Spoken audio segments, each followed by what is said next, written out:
Welcome back to the show. Hope you guys are having a really good day. Had a little bit of a delayed start, but that's just because I just got here. Got here, started the timer, suited up, changed some batteries, grabbed some water. How was your day? Good. Didn't do much. You look like you're still asleep. I am. And I actually get to take a nap because I finally started to fall asleep and then somebody went to go eat. So I heard you had a COVID test today. Yes, I had to shove the stick up my nose. Should I be worried? No. No? I was negative. Negative. All Negative. right. So negative. Which is good in this case. In this case. Yeah. So I worked all day long today, and then I just had a COVID test myself because one of my secretaries tested positive like 3 days ago. So you have to wait 3 days and then get a test. So Tuesday, Wednesday, Thursday for me. Yeah, so I feel fine. I'm not expecting it to be bad. Plus, I studied really hard for the test, so I think I'm going to... You remembered your birthday? I'm going to get by. She didn't ask me for it. What? She didn't even ask me my name. She just looked at my ID through the window, and then, here you go. She goes, do you know how to do this? I said, I did this with a family member earlier today. And then she's Makes like, sense. oh, here you go. Here's your stick. Yeah. So at the one place, they're like, don't touch the bin. Just leave everything there and don't touch it. And then this one, she's like, oh, you can take it out if you want to. Yeah, so I didn't touch it because I thought, like, you know, You were going to get in trouble. what if the guy before me was positive? And then I just touched that thing. I don't know, do they sanitize it? I don't know. I would assume yes. I would think that But- the Starbucks would be cleaner than that I don't know. thing. Yeah, I don't know. Yeah. Anyway, I could see that Sophia's on, but she hasn't commented yet. Give a shout out to Sophia's Angels and Academy Impossible. Super Sav also seems to be watching. What? That's so funny. What? Yeah. Anyway, give a shout out to you guys. Today is, and I celebrated this day like crazy. Today is National Work Like a Dog Day. I didn't. I work like a dog today. I didn't. I read a book today. I'm normally not stressed out at work or anything, but today I felt like the impounding stress of like the test and everything that I had to get to, and I knew I had actually an inspection, which is kind of like a test, and then it was... Did you study for that one? It was compounded by the factory rep was doing a test that cost us like $1,100. Oh. And then the city inspector also came and inspected it. At the same time, the church's committee member was there inspecting it. So all these people were on top, you know, looking at my work, and I was standing in the sun for a long period of time, and I was just like dog and pony show for all these people, you know what I mean? Like trying to keep them happy, but She I commented. think, hello. Hello? So I'm having a definitely I worked like a dog day. I definitely worked like a dog today. And what did you do? I read a book. And drank some Starbucks. Oh. Got a COVID test. I guess that's kind of like important. Yeah, it's definitely working like a dog. I for know, sure. right? Yeah. Got Yeah. some dog hair on me. Sophia, did you work like a... I know. I commented that at the very beginning of the show. I haven't seen you in forever. But we're glad you're here. Today is also National Underwear Day. So hopefully you're wearing some. Not on your head. Not on your head, though. I hope you're wearing underwear, because that'd be awkward. I said not on your head. Yeah, but... Uh-huh. Uh-huh. Uh-huh. Yep. You haven't said yay or nay yet. Okay, now I'm Yes. feeling nervous. Yes, they're Oh. green. Okay, sure. Mm-hmm. Sure. It's also National Oyster Day, if you're into oysters. I don't like seafood most of the time. There are actually like over 100 different types of oysters, I read. I saw a fishing... yeah. And like a video. Yes. And they had like one of those really big nets and they pulled out like hundreds of thousands of oysters in one try. I know that It's kind of fun to watch. Oysters are not anything that I've actually tried in my life. I had an opportunity one time, and I like trying new things. They and look I kinda had gross. it, and I was ready to try it, and the guy next to me just goes, and I was like, no, not doing that. They look kind of gross. Nope. I'm not really a seafood person though, so Yeah. there's like I'll eat salmon, and that's basically it. You're so funny. I've had a lot of different seafoods. I've had some sushi. I've had a lot of Like- different. I like trying new things, but I couldn't do the oysters. I probably will eventually. I'll try it one time. Eventually. I got to try it one time. Sophia does not like seafood. I'm gonna Yay! have to note that Me too. when we fly overseas to do our show one-on-one there, we'll party without seafood when we meet up at Sophia's buffet. I know Sophia does like coffee though, so if Yeah. we bring coffee, Yeah. it will be good. Yeah. I did have my coffee today. In fact, there you go. So, anything you want to say before we get started? No. Because my first article today is actually about a test. Yeah? No? Yeah? Actually, technically, my second article is also about a test, sort of. So today's like a testing day. Today is like a testing day. So I'm getting everybody ready for school. Oh man. Don't you have school starting like next week? Like 2 weeks. Preschool band I have or something? band next week. I don't have to play for that though, so it's not, which is good Oh. because I didn't practice this Something- entire summer. something- I've been Something you don't have to reading practice. books and Yeah. drink Starbucks. Don't Don't have to play for that, but then yeah, school starts in like 2 weeks. Okay, well, my first article, where's the button? Ooh. The good news part of the program. My first article. There is a test. Did you know? Did I know? There's Probably a not. simple, it's 10 questions, basically 10 things that you have to answer that reveals how creative you are. What is Do you this consider test? yourself a creative person? I feel Because like- we're taking the test and you're taking it because I already took it and I wrote here 91, but I actually scored a 92. Okay. Yeah, I don't know why. I That's like a weird number. You would think out of like 10 questions it would be like 90. Yeah, 90. Yeah. Yeah, it's not. Yeah. It doesn't grade it that way. But there you go. I don't know. I feel like most of the time, yes. 10 questions. It says it takes like up to 4 minutes, but I did it in like Up to 4 I did minutes. I did 30 seconds. I was gonna say most of those 30 tests seconds, are like 30 and I seconds scored like I'm like a genius level. of creative. Do you consider yourself a creative person? Yes. I mean, the studio. I built the studio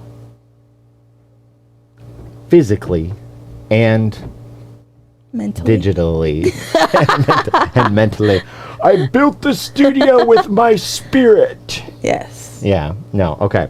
So, creativity is hard to define.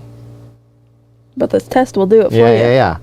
And even more difficult to measure, but a new 4-minute test is creating an easy and elegant way to at least measure one of the most common characteristics of this very human trait. I have a hard time reading certain words, We've heard. which y'all have heard on this show.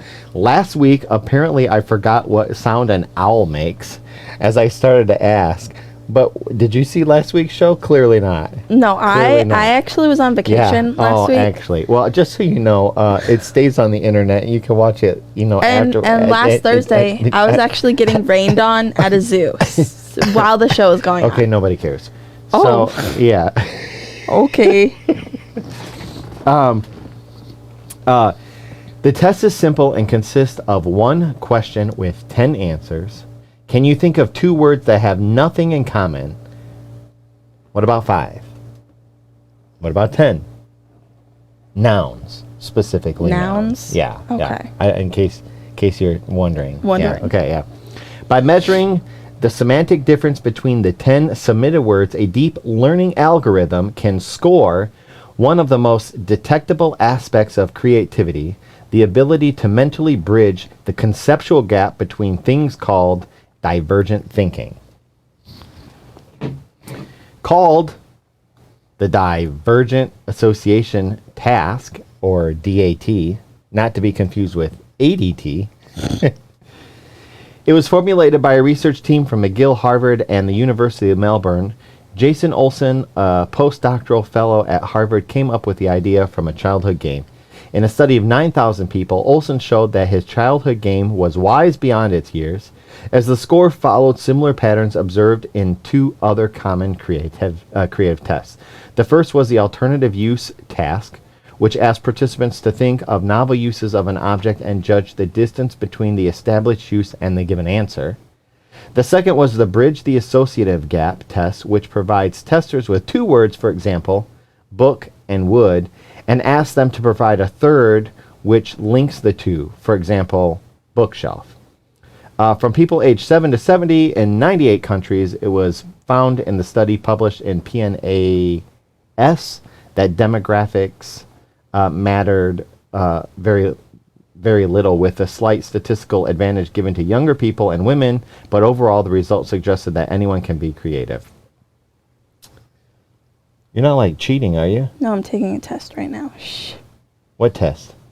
Test. Continue talking. We were going to take the test live here. Oh, no, thank you. Yeah. You have to do it in under 4 minutes, and I'm pretty sure if you're like making people watch me, I did it in 30 I'm going to be like... Nobody's watching. Nobody's watching. It's my birthday on the 31st, and until I find out my final exam was on the 16th. Ah, cool. It's on the 31st of this month? Sophia's birthday is coming up. We'll have to do something nice for Sophia's birthday. Okay. Most of us would think of creativity as the end product we all enjoy, such as a painting, a symphony, or a poem, but far below and often months before a composer gets to direct the orchestra, it starts with bending the rules. Music fans will know that the sound of Mississippi Delta blues in America came about when guitar players started using the diminished fifth note when playing minor scales or minor chords, which was a sound considered for over a century to be unpleasant, so it became taboo. It took their minor scales and chords from sounding sad the way a Disney movie sounds sad to something totally different, but it sounded with disassociating correlation patterns of thought and behavior. Another easy example for those more fond of the canvas involves Van Gogh, whose act of painting ordinary things in colors that they don't exist in changed the art scene he was popularized. Again, it started with a person who was simply able to disassociate the things his mind had stuck together. Our task measures only a sliver of one type of creativity, says Olson, but these findings enable creative assessments across larger and more diverse samples with less bias, which will ultimately help us better understand this fundamental human ability. If you want to see how creative you are, you can go to this link and take the test.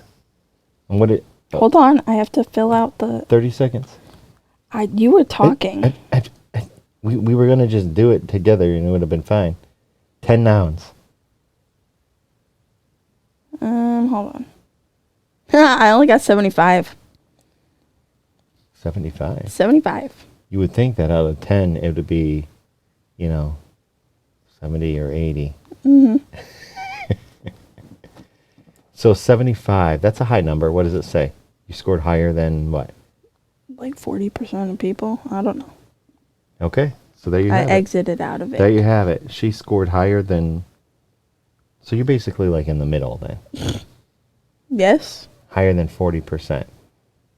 You're like middle of the road, creative. Sure. Sure. Maybe I should take it a different time when people aren't talking.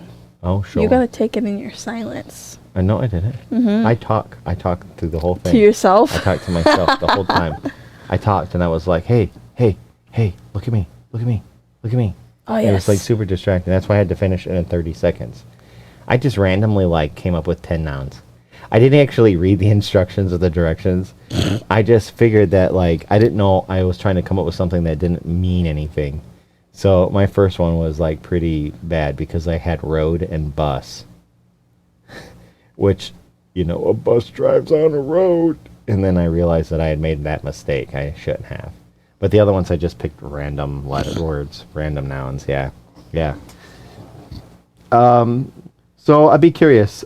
Take the test and let me know how you did. You could message me directly here at Discord or let everybody know. Like my little plug there. We haven't been on Discord in a while. Discord's been pretty slow. So let's take the test and let everybody know how you did.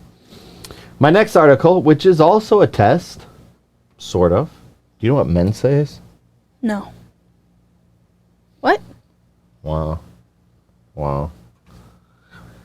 This little dude here was premature, and he becomes a prodigy at age 3, joining Mensa after they ran out of questions for him.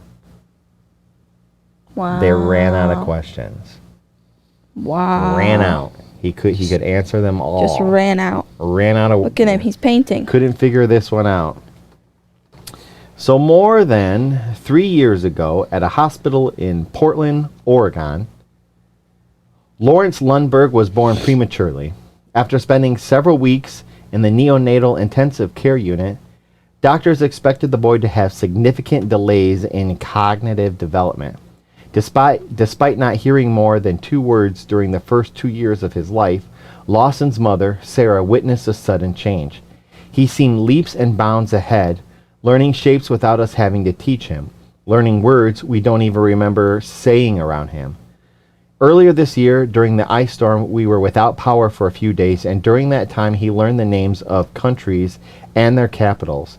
It was then that we figured out he had somehow learned phonics on his own, which blew us away. Now at 3 years old, Lawson knows every flag, country, and capital in the world. While other kids were learning to walk, Lawson was naming all 50 states and 195 countries. His vocabulary is ever growing, and his interest in learning is unique, so much so that his parents had his IQ tested professionally. The tyke scored 151. For reference, Albert Einstein's IQ was estimated between 160 and 180, but much later in life. Lawson's parents signed up their son to join the National Intelligence Organization, Mensa, ranking him among the group's youngest members. An IQ of 130 is required to join, and at 3 years old, Lawson is far ahead of that pace and not done yet. About 21% of the IQ test, he didn't get any of the questions wrong, so they ran out of questions to ask him, Sarah told GNN. Normally, once you get a few wrong, they move on, but they weren't able to move on until they ran out, which is not normal by any means. They recommended he get tested again in a few years to get a more accurate look at his IQ because the test for older kids has an unlimited number of questions. It is a remarkable journey for any child, but especially a premature baby born with a higher risk for cognitive delays and disabilities. He's into currency now and is asking questions like, "Where's my money?" Sarah said with a laugh. The gifted Lawson is also channeling his creative side to give back to the community. "We have talked about the importance of charity," said Sarah. "March of Dimes helped us out a lot when Lawson and his twin sister were in the NICU. Now Lawson has picked up a paintbrush and made it his mission to earn money for the charity. He's raised $525 from family and friends, but now they're offering to send the boys paintings, which consist of the exact shapes of states or countries, to strangers who donate on the family's donation page at March of Dimes. Email Sarah if you donate and would like a painting shipped as a personal thanks from Lawson." And this is her email. If you'd like to donate, you can donate there, and they will send you a painting. Pretty cool. That a kid made. That's pretty cool. Yeah. I wonder if you can pick your state. Yeah. Or country. But I don't know. I didn't even know there were 190 countries. I would like to pick my country. Yes. I would like to pick my country. I would like a painting, but I would like it to be of Africa. Lithuania. Yep. Yeah. And then you just try to trip the kid, and you come up with a country that's not really a country, like Sacagawea. No, because he would call you out on I would like the country Sacagawea, and he's like, "These people are dumb." Yeah. He would be like, and then he paints Sacagawea and send it to you, and it's like, "Not a country, dummy." He paints like an actual person. Yeah. You can't fool the 3-year-old. So that's pretty cool. Any thoughts?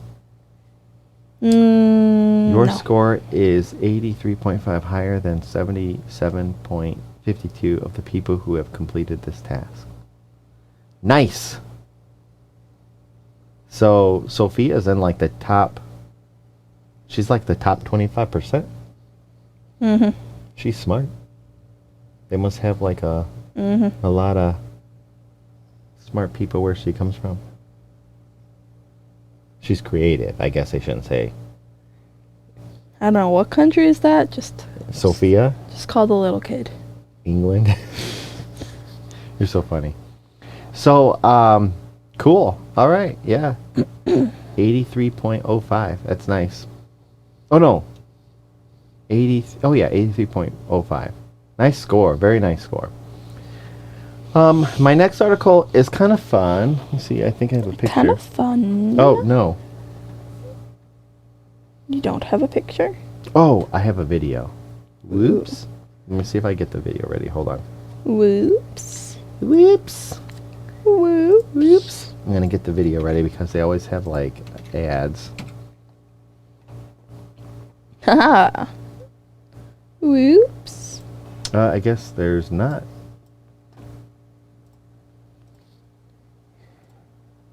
Roll the tape. Whoops. I might have just... What'd you do? I might have just took over the TV upstairs, ruining it for everybody. Whoops. Okay. Whoops. So my next article is kind of cool. Wisconsin town falls in love with a wayward beach ball, making a game and hiding it on local streets. There is a giant beach ball. huge beach ball that is circulating around Wisconsin. I need to go up there. Yeah. Bye, Yeah. guys. Yeah, I would paint out the Wisconsin flag for you, but I have no idea what it looks like. Do you know what Wisconsin's capital is?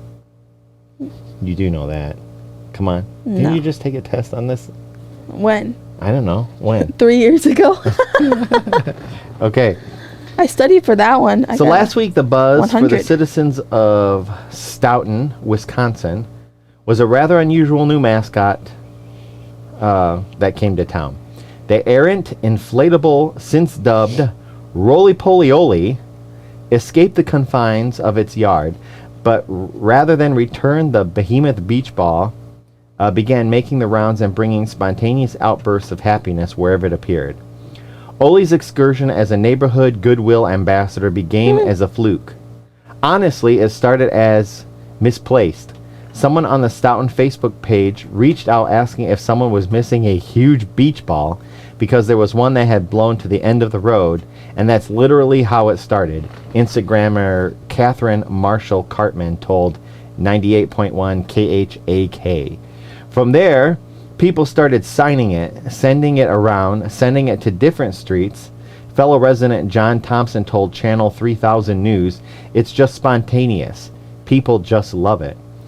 Like a colossal, colorful tumbleweed, Ole has rolled his way from thoroughfare to thoroughfare, making friends wherever he goes, collecting signatures and smiles from pretty much everyone he meets. Although Ole's run into trouble like springing a leak and losing serious amounts of vital air a few times, Stoughton's stalwart resident have stepped in and patch in hand to repair the damage and fill him back up again before sending on the next leg of his adventure. "We've worked to keep this ball inflated, repaired, alive, and moving down the road," Fire Chief John Ripp told News 3000. "To kick it to the next person is a pretty phenomenal thing." According to the Stoughton Police Facebook page, while they did have the opportunity to nab the neighborhood prowler, in the act, they decided to let him off with a warning to keep up the good work. Since beach balls have a notorious short lifespan, it's likely the original Ole will likely be retired at the end of the season. But the jaunty orb has been such a hometown hit, there's talk of making the Ole Crawl an annual event. Ole's growing suburban legend has taken on a life of its own. Copycat inflatables are now rolling down the streets of nearby communities that decided they want to play too. And this is, see if I can show you a video here. You see people taking pictures. Okay, here's the ball. There he is. Giant ball. Is that cool? I want one. Look, it's as big as a man. Or a woman. Or They no, have man. those. They have those in school. Yeah. They have ginormous kickballs. Yeah. And Yeah. soccer balls. Yeah, but I imagine they're kind of pricey just to Yeah. get one and kick it down the street. Anyway, And then people just sign it. people just sign it. People just sign it. That's fun. So, what do you think? I think we should. I'm going to Wisconsin Keep going to Wisconsin. to find Bully I'm Pulley gonna, Woolly. I'm gonna go to Wisconsin Just to and find it. kidnap it and bring it here I don't think it would fit in my car. and be like, oh, you let the air out of it and then pump it back up. It's really, you know. It's really, I'm going to kill him and then revive him. clearly, you didn't score very high on your creative test.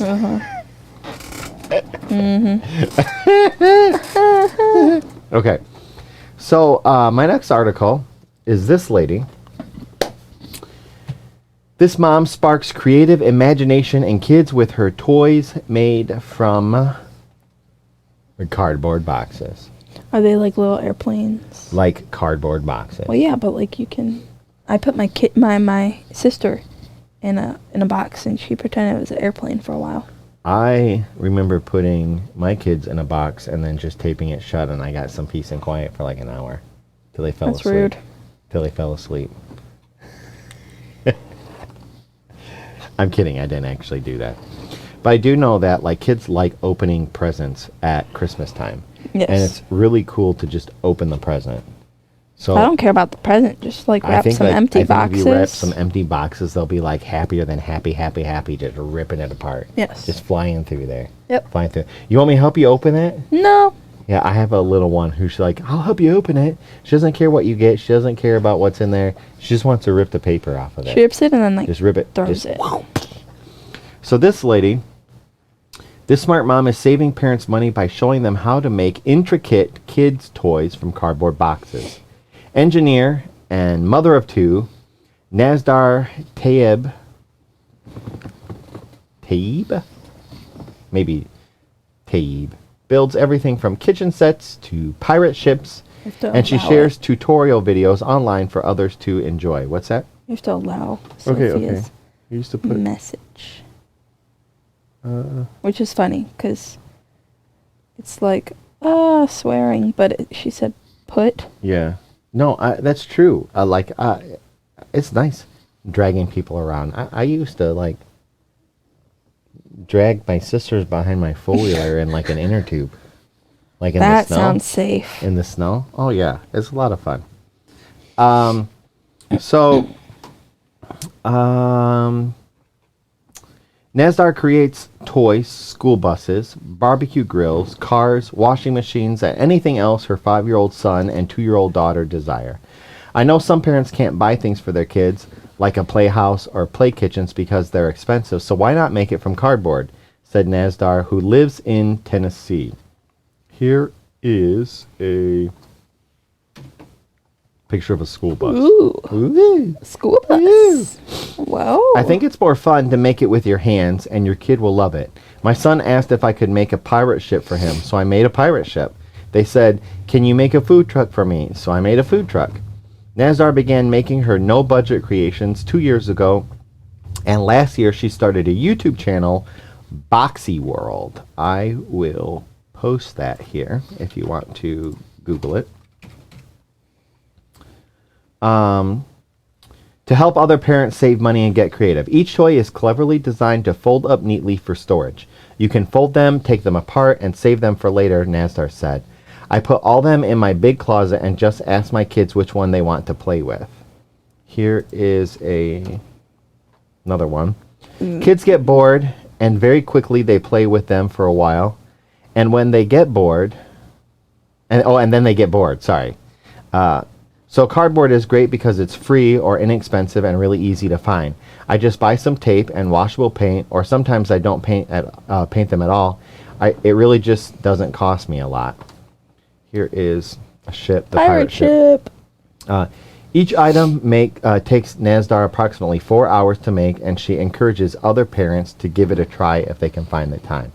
If you want to start, your kids are going to love it, she said. My kids really enjoy playing with them, and my son even helps me paint it sometimes.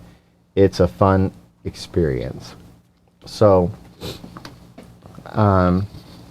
that's kind of like the studio. It's basically a cardboard studio down here. Cardboard box. And cardboard boxes. Cardboard boxes. Got cardboard boxes there. Got cardboard table. Cardboard walls. Everywhere. Cardboard lights.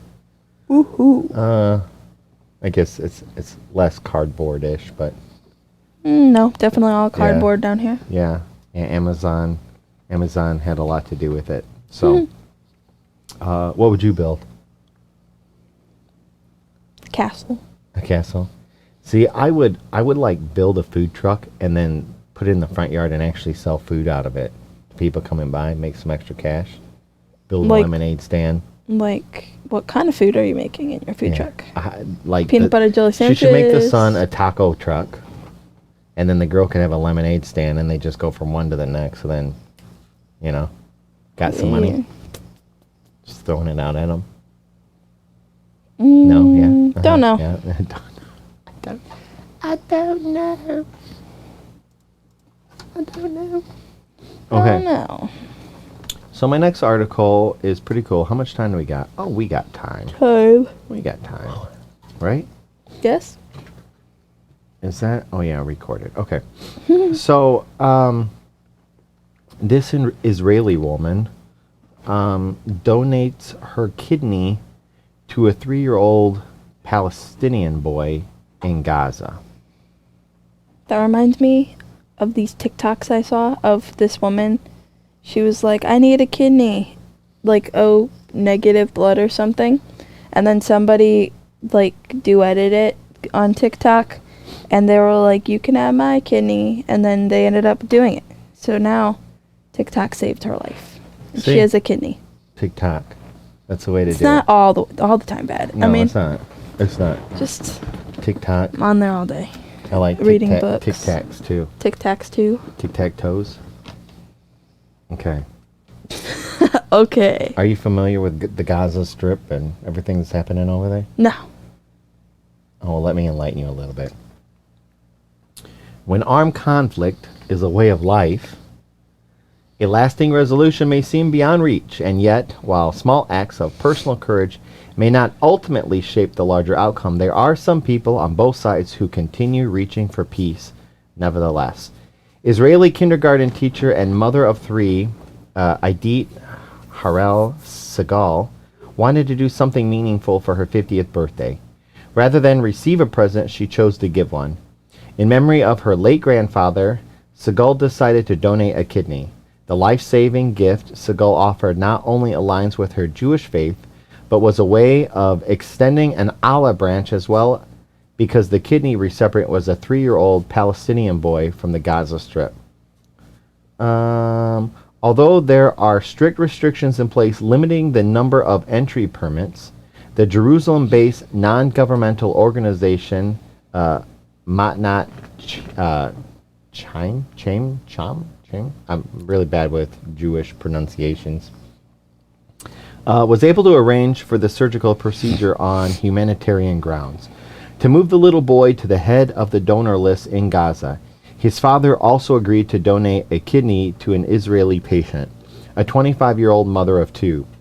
With all the pieces in place, the surgery was scheduled for June 16, 2021, but before it took place, Segal wanted to make sure the little boy would know just how much giving this particular gift meant to her when he grew older, so she sent him a letter. You don't know me, you don't understand my language, and I don't understand yours, but soon we'll be very close because my kidney will be in your body, she wrote. I hope with all my heart that this surgery will succeed and you will live a long and healthy and meaningful life. The hospital, Segal met with the little boy. In the hospital, Segal met with the little boy and his mother. She sat next to them on his hospital bed, and as the mother comforted her son, Segal sang to him until he nodded off. He fell asleep, then I left. I cried, she recalled in an interview with the Associated Press. It was really moving. Deep inside, I knew I did something really good. Segal admits her course of action wasn't received without conflict within her own family. Her husband, eldest son, and father initially opposed the plan, but Segal, considering the gesture as a way to best honor the values of her beloved grandfather she'd lost 5 years earlier, held firm to the decision. She came on the heels of an 11-day outbreak of renewed hostilities. I threw away the anger and frustration and see only one thing. I see hope for peace and love, she told AP. And if there were more like us, there won't be anything left to fight over. Eventually, her family came to appreciate and embrace the choice she made. Segal believes that compared to the grander scheme of things, what she's done is only a small thing, but even so, any step closer to peace taken in good faith is a step in the right direction. So that's kind of cool. Mm-hmm. You have two countries that have literally been at war with each other for a long, long time. And one gives surgery, gives a life-saving organ to, and I don't want to say enemy, but they are. And then in return, that family donates a kidney back. Or, what was it? It was a kidney, and what did they donate back?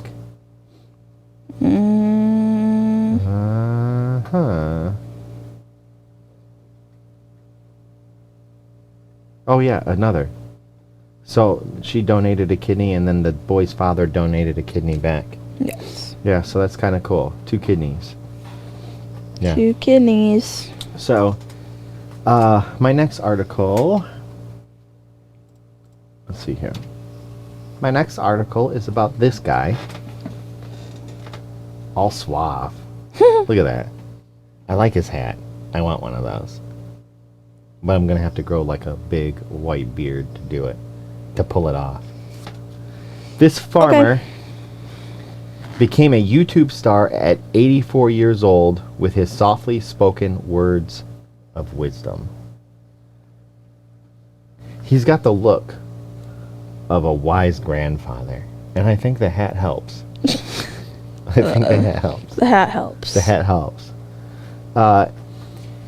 In the words of William Shakespeare, some are born great, some achieve greatness, and some have greatness thrust upon them. That same might be said for internet fame. Just ask John Butler, an 84-year-old former farmer from Derbyshire, England.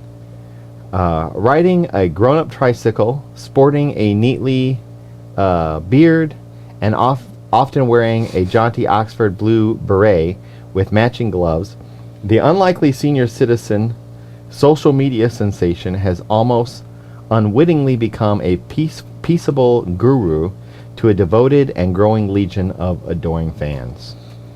Butler, an early advocate of organic farming, is a longtime practitioner of meditation. As part of his spiritual journey, he began recording inspirational messages in hopes of imparting the lessons he'd learned to others.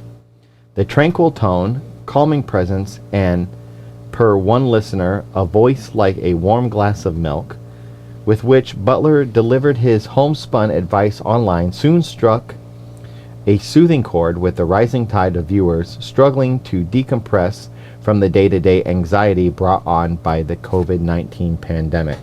And not just COVID-19, but there are a lot of people that are just flat out stressed out. This guy is going to help you. I think pretty much everybody with an English beret and matching gloves. With everybody with an English accent has just that way of, just to date, his YouTube channel, Spiritual Unfoldment with John Butler, currently boasts 182,000 subscribers whose far-flung global locales definitely put the World Wide Web. Butler's rise to fame began with a 2016 BBC interview showcasing his mindful take on life. After the episode aired, he was singled out by members of the Autonomous Sensory Meridian Response community as someone worthy of note, not just for what he said, but the manner in which he said it. Devotees of ASMR take pleasure in the calming influence and accompanying tingling sensations triggered by whispering or soft-spoken forms of expression. From there, almost like a new age Bob Ross minus a paintbrush, the octogenarian popularity spiraled, but no one was more surprised by his newfound notoriety than Butler himself. Having always considered himself something of a misfit prior to his ongoing video project, Butler said he'd never heard of YouTube and had little working knowledge of the internet. But no matter how his karma unfolded, Butler feels blessed to be able to provide a steadying influence for folks just doing their best to cope with modern day life. So many people have this problem with an agitated mind, a restless mind, and because one instinctively seeks for some sort of balance. People look for rest or peace, don't they? Butler told the BBC. If something in my voice conveys that restfulness, then thank God for that. I don't know quite how it happened, but I'm just quietly glad to be able to share what I love. So I'm going to put a link to one of his videos here. You can take a look at it if you would like to hear what a voice that sounds like a warm glass of milk sounds like. And we can go from there. Because my next article is about money. Wait, what? Nothing. Oh, were you pointing at something? Point at you. Just you. I got like something. Pretty sure the last show I did, we talked about money like the entire time. The entire time. So now we're like going back to it. No, we're going to talk about like $1 billion. Money again. $1 billion. $1 billion. $1 billion. $1 billion. I would like to put $1 billion. How much would $1 billion cover? A lot, right? A lot. It'd be like multiple pallets of cash. Yeah. I like to fill like the bathtub and lay on top of it, and then like sprinkle some on the floor as I walk to my bed made of cash, and then lay down on it. Sprinkle it around. I like to take 2 pallets of cash the size of my bed and sleep on it one night, and I bet you I would get like really good sleep. Pretty sure you wouldn't. I don't think that would be like comfortable. I'm pretty sure it'd be like, oh, this isn't comfortable, and then I would remember I'm sleeping on $1 billion, and all of my problems would go away with $1 billion. I'm telling you that right now. I could buy a Starbucks for $1 billion. All of the problems that I have in my life, it's like my credit card bill and the electricity bill and everything, and that would all go away. That's pretty much the only problems I have. Like, bye. Here's my $1 billion. Couple of bucks. Taco truck. Couple of bucks. Yeah, I wouldn't have to buy the What? I wouldn't have to buy the cardboard version of the taco truck. I could buy the actual taco truck. The actual taco truck? Yeah, the actual taco truck. Okay, so anyway, my next article, I don't think I have a picture of it. I do not. Okay. I do not. So Walmart announces plans to pay 100% of college tuition plus books for its workers. 100%. If you could score 100% on the creativity test, you would be what Walmart is planning on paying for their tuition for their employees. So Walmart will be investing nearly $1 billion over the next 5 years in career-driven training and development for its workers.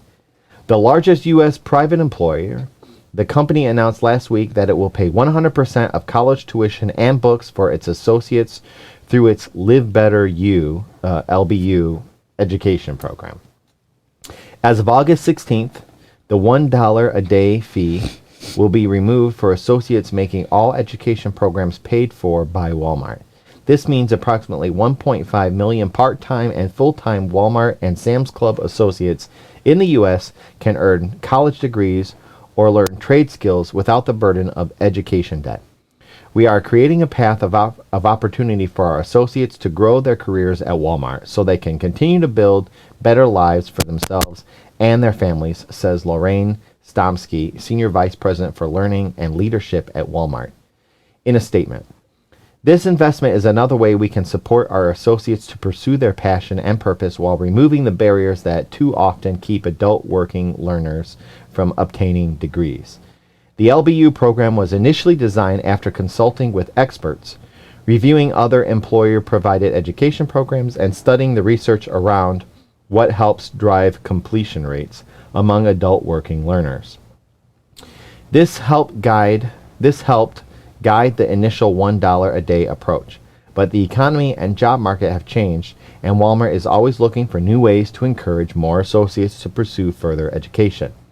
We're also excited to add in-demand college degree and certification options in business administration, supply chain, and cybersecurity.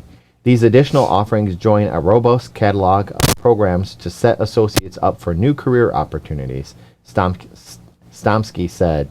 Our education offerings tie directly to our growth areas at Walmart, and what better way to fill the pipeline of future talent than with our own associates.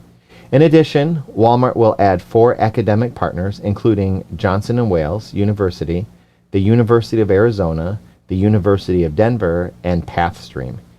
These complement the existing partners, Bradman University, Penn Foster, Purdue University Global, Southern New Hampshire University, Wilmington University, and Voxy Engen. Each of these institutions were chosen for their history of success with adult and working learner programs, as well as their focus on degree completion. Currently, cost is a leading barrier for earning a degree, with student loan debt in the U.S. topping $1.7 trillion. That's a lot of dollars. That's a lot of dollars. A lot of dollars. That's a lot more than the $1 billion that would be way too much for my bathtub. Mm-hmm. $1 trillion is 1,000 million. I don't know if you could put $1 trillion in this entire building. Yeah. That's crazy. We'd have to do like cardboard add-ons. Hope your $1 trillion doesn't blow Since away. launching LBU in 2018, more than 52,000 associates have participated in the program to date, and 8,000 have already graduated. Nearly 28,000 associates have been active in an LBU program this summer. As the company making one of the nation's largest investments in education for America's workforce, Walmart is setting a new standard for what it looks like to prepare workers for the jobs of the future, said Rachel Carlson, CEO and co-founder of Guild Education. Walmart is creating growth opportunities for their workforce and preparing them for the future of work. By handing out $1 billion. $1 billion. $1 billion. $1 billion. That's a lot of money. $1 billion. It's a lot of money. It almost makes me want to go work for Walmart. No. I've already been established in my job, so it'd be really difficult for me to do that. But established for like what, 20, 30 years? Not that long. My goodness, how old do you think 25? I am? Goodness gracious. You started working like young though. Everybody starts working young. Young. Didn't you start working when you were like 15, 16 years old? Wait, are you working now? Not for long. Oh man. Yeah, I work for my grandfather, but I don't get paid much. So anyway, my next article, we got 10 minutes. We can squeeze in a couple more. So there are 5 classy Olympic moments that I think should win a gold medal for inspiration. That you think, or like is this an article somebody put together? I read this and I agree with. Oh, okay. You just agree. I would agree with this article. Did you watch the Olympics? Have you been watching? I've watched a few of them. Yeah. I watched them while I was in the hotel, multiple times. Yeah. So you watched the Olympics but skipped the show? Yes. I'm just giving you a hard time. It's cool. So anyway, the Tokyo Summer Olympics is bringing out the best in all of us. We've been looking for inspiring stories and have found some great shows of humility, humanity, and smarts. Here's a roundup of our favorite moments from the games so far. Number 1. Number 1. Can you do it in your announcer voice? Number 1. Well, you just did it, so You do it. I don't need to. Number 1. Swimmer takes. Oh, you're so funny. Continue. So a swimmer wins a gold and tosses it to a teammate in the bleachers. What? Yeah. When the schedule for a swimming relay race was radically altered, it left one American athlete sitting out of the qualifying heats to stay fresh for their final. Then, in a display of sportsmanship after winning gold, Caleb Dressel found his teammate in the stands and tossed him the medal.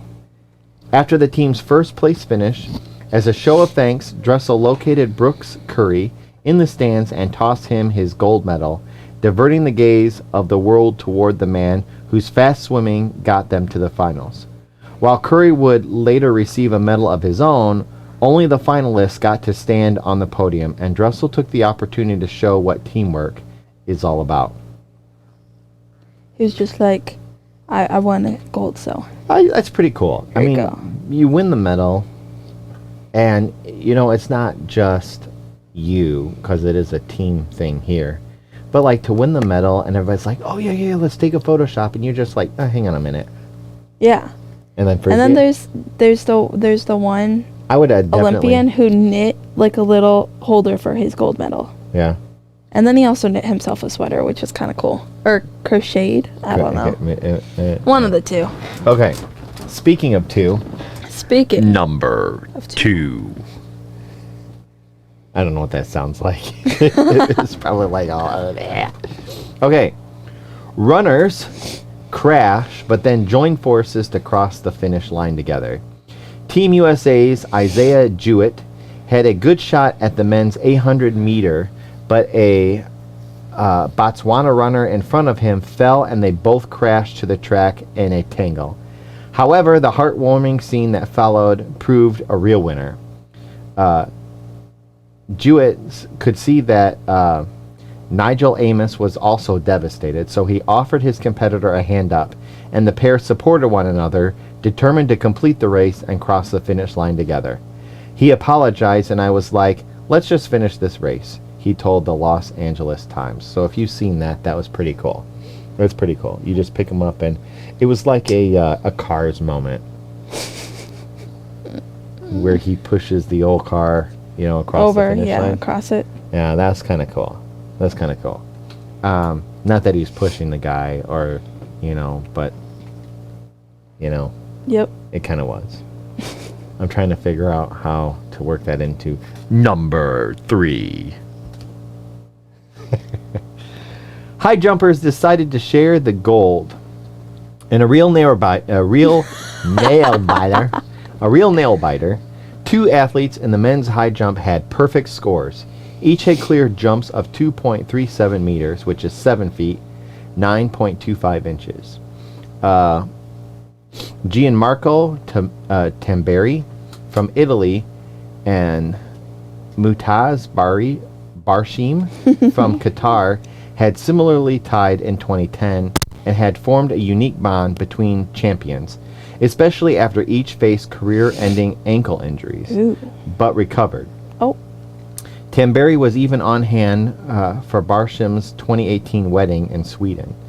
Normally, an Olympic winner would be determined by a jump-off in case of a tie, but Barshim spontaneously asked officials if the 2 men, who were now longtime friends, could share the gold, and they were given the green light.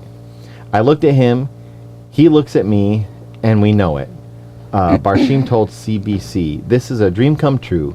It is the true spirit, the sportsman's spirit." And that's kind of cool. Let's just share it. We I don't want to beat you. I don't care about the top. I don't want to beat you. Yeah. I don't want you to beat me. I can't come up with 10 nouns. Share. Let's just share this thing. Let's just share this together. Number 4. Sounds like there's like a fight going on. Brother and sister score first ever same-day gold medal wins. In a heartwarming moment for their family and the host nation of Japan, a brother and sister, after a prolonged overtime battle, won gold on the same day. all the same. 25-year-old Abi Uda took the top prize in the women's judo finals, and hours later, her brother Himfui threw down for a top honors in the men's division, making them the first brother and sister pair ever to win Olympic gold on the same day. This was a dream for us, Uda told the media. It makes me believe dreams come true as long as I try to achieve it. Her brother didn't feel any pressure, rather, it made me crave for it. Today is the best day of my life. Number 5. Mathematics professor. Mathematics professor wins cycling gold without a coach or any endorsement support. A 30-year-old with a PhD in mathematics won the gold medal for Austria. After 91 miles of pedaling, Anna Kaisenhofer crossed the finish line ahead of both the defending champion and the world title holder by solving the equation for training all on her own. Considered a novice in the sport, Kaisenhofer credits her gold medal performance in the beautiful mind she cultivated in her chosen field. As a mathematician, you're used to solving problems on your own, so that's the way I approach cycling, she told CNN. Many cyclists have a trainer. They have a nutritionist. They have the guy that plans the race for them. I just do all these jobs myself. That's cool. It's kind of cool. Those are my top 5. If you guys have any good notes from the Olympics, please let me know. You can send me a personal link on Discord. You can also send me articles of good news and stuff that you'd like to see on here. I have yet to not put one on, I think, if somebody sends me something. So I try to do those first. Makes sense. We have time for one more? We have time for one more? What time is it? We got time for one more. Okay. Time for one more. You can spend 3 hours, 3 weeks. I was like, What's in this water? Hold on. You could spend 3 weeks. You can spend 3 weeks at a luxury hotel as their photographer chasing... Photographer.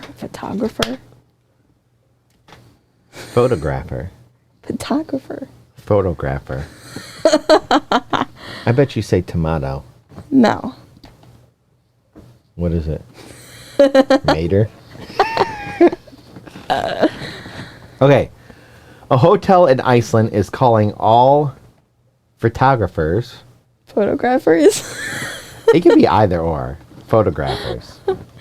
For a 3-week paid vacation to capture images of this year's Northern Lights, as if such work needed a reward. I'll do it. Seeking a professional lights catcher, the luxurious hotel Ranga is hosting open applications to any capable and established photographers to stay at their location on the south coast of Iceland and at their sister hotel in the extremely remote central region for 3 weeks between late September and early October. To apply, photographers must fill out an application that at the time of writing still works and is receiving submissions. Applicants must describe social media and online presence, vaccination status, ability to travel, and other optional questions. In exchange for providing content of the Northern Lights at the hotel, the seasonal employee will receive free room and board, along with access to the hotel's stargazing observatory and hot tubs, not to mention the opportunity to explore the photogenic land of fire and ice on their days off. The website writes, as an established portfolio will do any prospective lights catcher good, as in an email correspondence with GNN, the hotel revealed they had already received 2,000 applicants from 40 countries, but that's no reason to despair, as they won't be selecting the right candidate until the end of August. Hotel Ranga has retractable roofs, professional telescopes, high windproof walls for stargazers, and visiting astronomers to go over star facts and aurora with any guests. They also have a history of offering interesting incentives.